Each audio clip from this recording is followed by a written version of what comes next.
Hello. We are very pleased to welcome you by the YouTube channel of the Association Jean Monnet. My name is Henri Malosse. I'm the actual chairman of the steering committee of the Association Jean Monnet. And we are, in fact, very proud that we have today a debate about the defense policy. Just two words. First word to introduce you, and I think our moderator, Peggy, will make it, but to congratulate Barbara Matta, which is a brilliant master degree student of the University of Bologna, and she proposed us to write an article about what she called the Westphalian or post-Westphalian methods, principles adapted to the European policies. That means, but she will explain it, but what means uh, intergovernmental or communitarian methods applied to the defense policy. Why is it so important for us in the Jean Monnet Association? You all know who was Jean Monnet, one of the most important founder father of European institution, of European community, and he was very attached to that word community, but fortunately disappeared today in the European picture. And for him, what was important was much more than the topic. What was important was the method. The method was to identify common goal, to identify topics where the Europeans share common interest, what we call le bien commun, common, not common values, but common wealth, common interest, and identified that. The method was step by step, by concrete action, to make these activities be managed, be ruled under a communitarian way. That means when you have a couple, for example, you know it's a big difference, or you separate your asset, your house, your car, your heritage, or you decide to put that under a community. Community, that means whatever you do that in common, and that is the community method where Jean Monnet and founder father invented the European Commission, invented the body which has to be inspired by the common interest. And if you look at the defense policy, you see that since 1954, the day where unfortunately the project of European defense community was inspired again by Jean Monnet and Robert Schuman, has failed in front of the French Parliament. Since 1954, the defense policy, the military activities, even the external policy, in fact, is ruled in the European Union under the traditional intergovernmental method. That means that each government takes initiative, everything is linked with unanimity, and we have to create a consensus with each member states one by one. So not at all a federal or community approach. And we see that facing today the Ukrainian drama, the European Union has an enormous difficulty to take common positions, very complicated, very long, and we see that the major actor for that conflict after the invasion, the brutal invasion of Ukraine by Russia, the main actor is the NATO. It's not the European Union. But sad, although the European Union is probably one of the most financial contributor to the effort to support Ukraine, but politically they are the US and the NATO. So we think for us in the Jean Monnet Association that coming back to the communitarian method as it was foreseen in 1954 for the defense community European Defense Community Initiative will be the only way to have an efficient European Union active in that conflict. So this is why this study, this article from Barbara, in my view, is very important. And we are very proud in the Jean Monnet Association that we put that contribution, that idea in the debate, because when you hear in Parliament, Council, you say that almost nobody mentioned that. They all say we want to have a common defense policy, but nobody says concretely how to do it. So in the Jean Monnet Association, we are very proud because we discuss the how to do it. And we think how to do it is through the community method, but we'll have the debate now. Thank you very much. And enjoy the debate. Thank you very much, Mr. President. So good evening, everyone. My name is Peggy Corlin. I'm a French journalist. I work mainly for Slate.fr on European issues. So indeed, how can we get out of the contradiction between intergovernmental cooperation and the EU Common Policy Project? This is the historical challenge that the EU has been facing, which has found a new relevance with the war in Ukraine. And since Russia invaded Ukraine last February, we have seen that the EU has used some common tools, but while leaving untouched the leadership of NATO for its defense. So could the Monnet method apply to the European defense policy? Will we be able one day to reach the post-Westphalian EU that Barbara Matta, who is with us tonight and that Mr. Malosse has introduced, calls for in her paper entitled The Post-Westphalian European Union Trapped in the Westphalian Pan-European Space? We're going to try to address these issues with our other guest tonight, who is Dariusz Sobkow. You are a former ambassador of the Republic of Poland to the EU. So you have taken part to the work of the COREPER, of the negotiations between the EU member states, and you are now today an advisor at the European Parliament. And Barbara Matta, so we have already introduced you. You are, just let me mention that you are a policy analyst in European affairs, and so that you wrote this paper. So maybe let's start with you so that you can introduce your thesis. Maybe you can define what is Westphalian and post-Westphalian EU, and how, according to you, the war in Ukraine today holds the EU in a Westphalian state. Okay, thank you very much. Could I ask you to share my slide, please? Thank you very much for hosting me here today, and a special thanks to the Association Jean Monnet that gave me this amazing opportunity to develop my research and deepen my interest in European security and defense. So here you can see the title of my paper, the Post-Westphalian European Union Trapped in the Westphalian Pan-European Space. Could you please go to the next slide?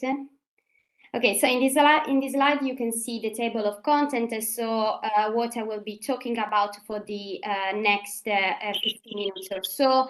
First, as you can see, I will introduce my research question, and I will try to deconstruct the title of my thesis, so presenting the main arguments of it. Then I will move to the theoretical framework and to present to you the theoretical framework that I developed by reading the article of the most prominent scholars in this field. And then I will move to the analysis part. I will present my methodology, but also the main outcomes. And finally, I will spend some words on my research, which I think is very important, because I will say also how the outbreak of the war in Ukraine affected deeply my research. Thank you.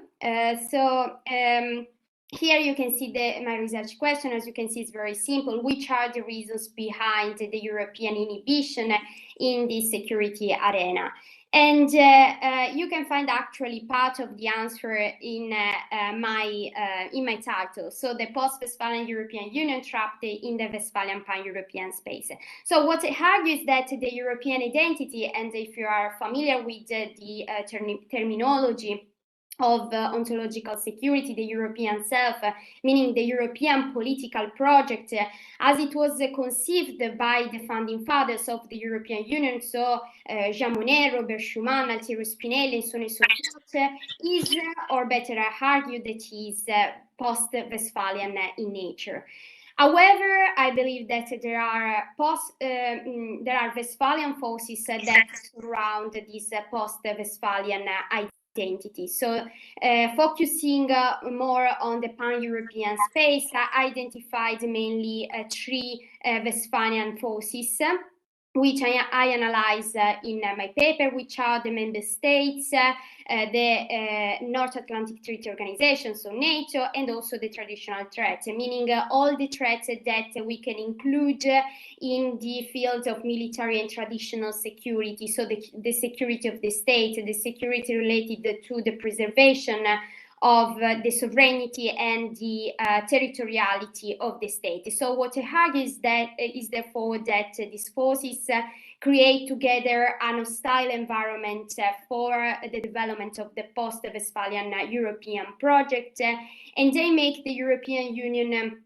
ontologically insecure. So they threaten the European identity, the European self, and hinder its attempt to act as a post-Westphalian security actor. So moving to the next slide, we have the theoretical framework, because probably not everybody is familiar with the concept of Westphalian and post-Westphalian, and so I just wanted to show you these three sentences that I believe explain really well not only the difference between Westphalian and post-Westphalian, but also why the European political project of the founding fathers was post-Westphalian in nature.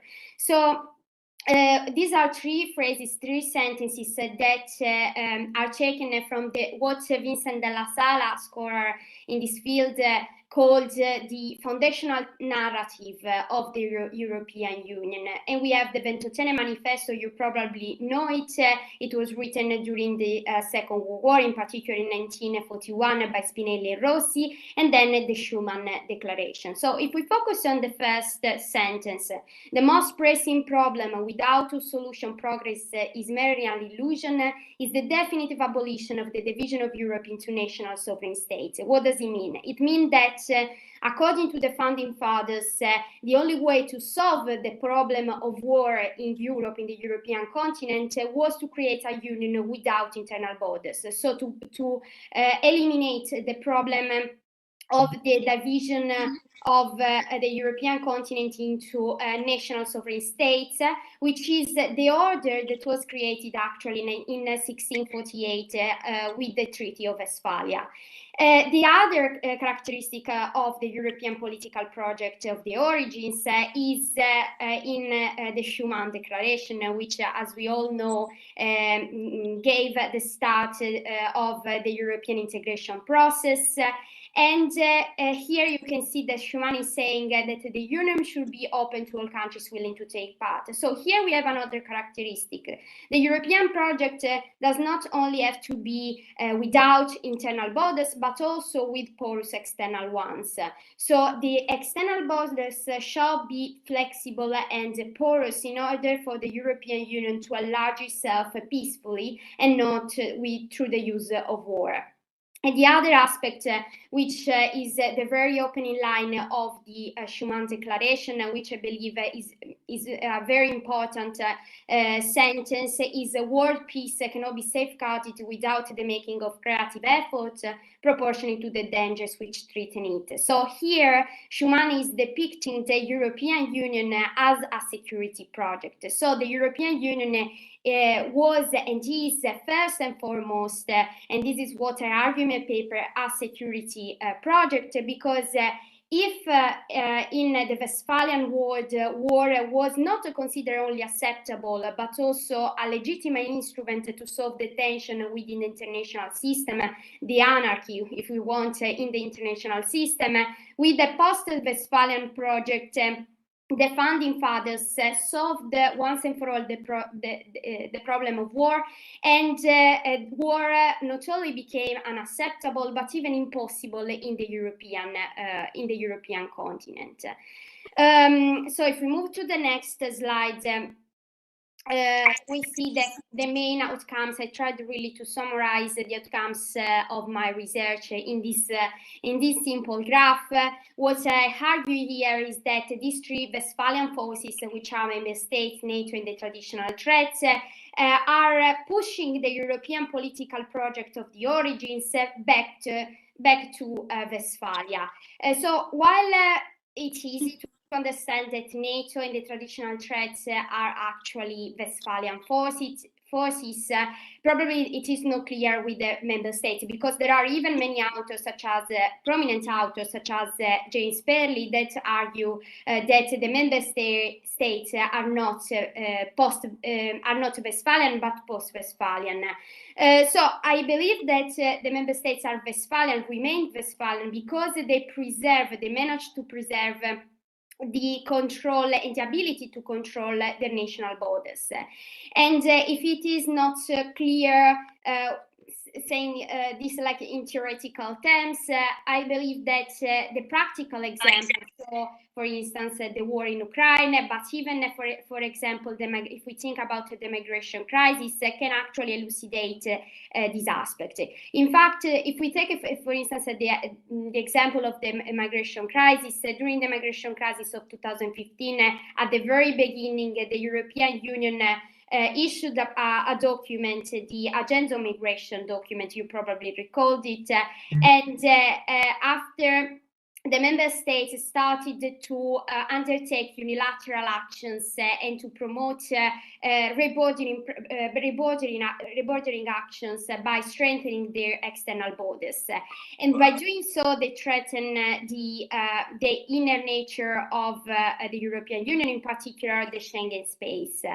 The European Union reacted by issuing another document, the Back to Schengen document, in which we can find another completely different narrative, which I believe is more post-Westphalian in nature. We can say the same even with respect, I believe, to the Ukrainian crisis, and in particular, if you have read it, the strategic compass.